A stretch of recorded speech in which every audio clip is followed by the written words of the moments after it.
Hello, everyone. This is Matt Leaps from Pioneer Midwest, and I'm here with Ian Ivins, one of the managers here at the store. And we are going to talk about Salomon's lineup for next year and kind of a preview and review. So next year, or this coming season, Salomon is keeping the graphics relatively similar. The big change that Salomon has is the core is changing from Nomex, which is basically a core that we've been really familiar with, and they've used this for over a decade, and it is produced in Germany by DuPont, and it's been great, but they are taking control of the quality, so then they can make cores in-house now.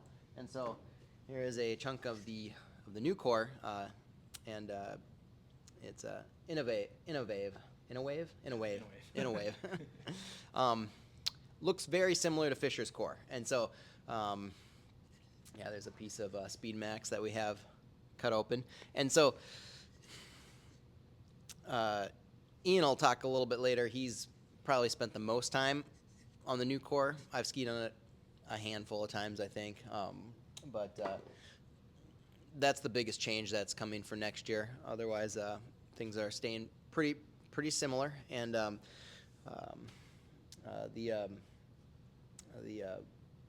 Ian's going to talk through the model of skate skis. I'll give a little color commentary, and then we'll talk classic next. But with the core, we're really excited for the classic skis because Fisher's kind of market leader on classic skis. That core design works really, really well in classic and skate too, but really well in classic. So we're very excited to see how the new Salomon classic skis will be testing out.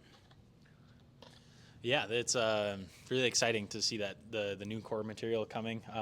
Like Matt mentioned, I have spent some time on it. It's really cool. Atomic actually changed last year, so all of their skis that we picked were the new Innovave core, and I was able to spend some time on them. Picked both a skate and a classic ski for myself.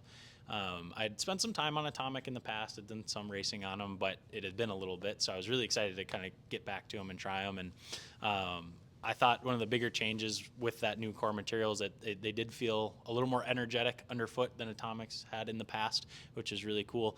Maybe a little bit lighter too than they had before, but really that main change is feeling a little more energetic. They felt really good, and I know Salomon has a little different design of the actual molds of the ski, but with that core material being similar, I think we'll see some of the same types of crossover between the two with that same core material. So we're really excited.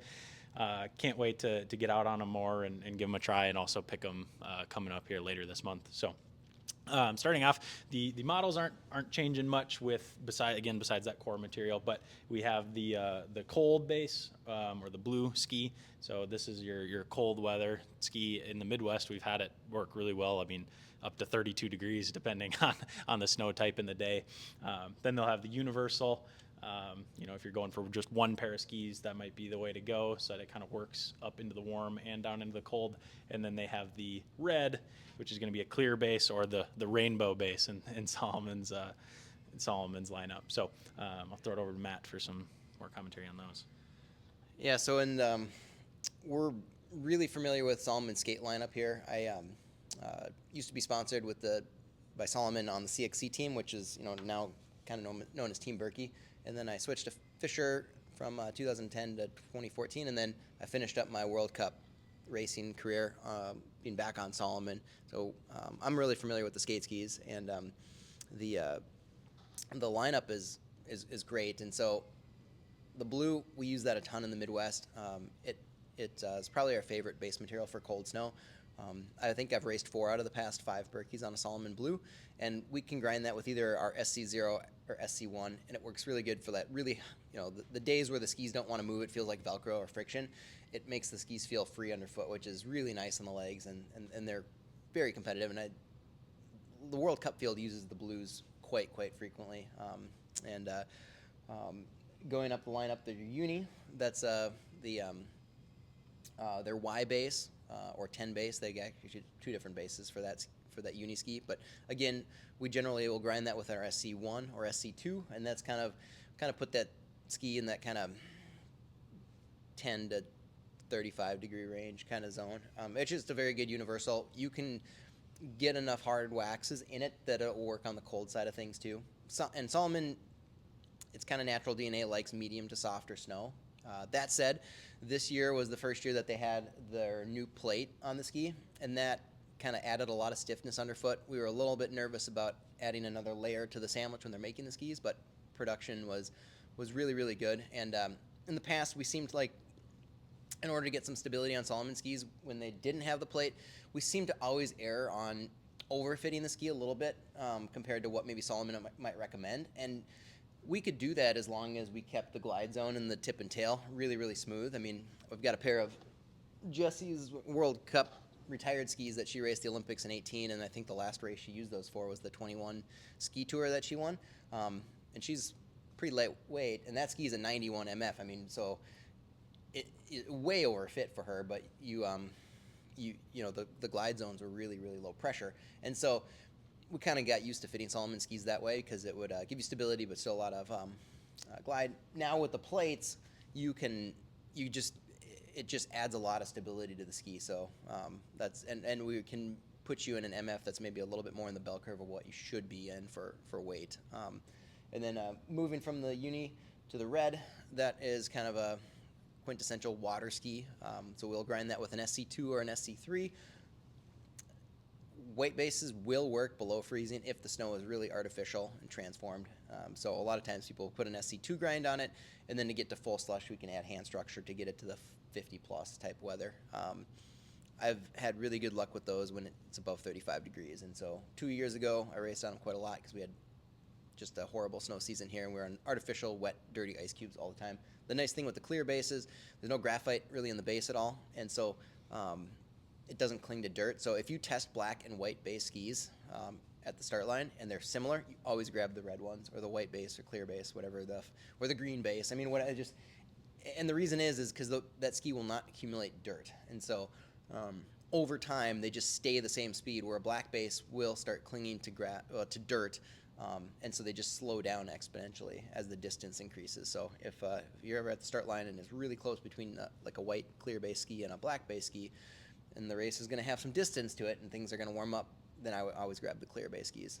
Salomon does a really interesting thing that no one else in the industry does, is they put a black edge on their clear base skis, and that's because certain days it's kind of wet and slushy in the sun, and the shade could be icy. Well, this black edge kind of protects the base a little bit from getting dog-eared and tore up on those days where you kind of have a mix of ice and slush.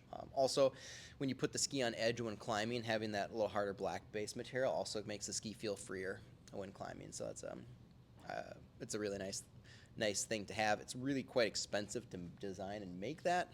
I thought Salomon was going to maybe stop because of the added expense, but they continue to make the red skis with that edge. So, but yeah, they have a really solid skate lineup, and we just really like skiing on their skate skis. Yeah, for sure. And probably the only thing I would add with that red or clear base is really Salomon and Razi are our top options. So if you're looking for that, going with one of those two has really been we've had a lot of luck with, and it's been very consistent over the last number of years where they work well in, like Matt said, that icier snow up into full slush. So for both of them, so we've had really good luck with that. Jeremy was the lead wax tech of the Midwest team at JN's this year, and both Salomon and Razi were running really well. He liked Salomon's range of that whole, because they saw a bunch of different temperatures out there this year in Soldier Hollow. So.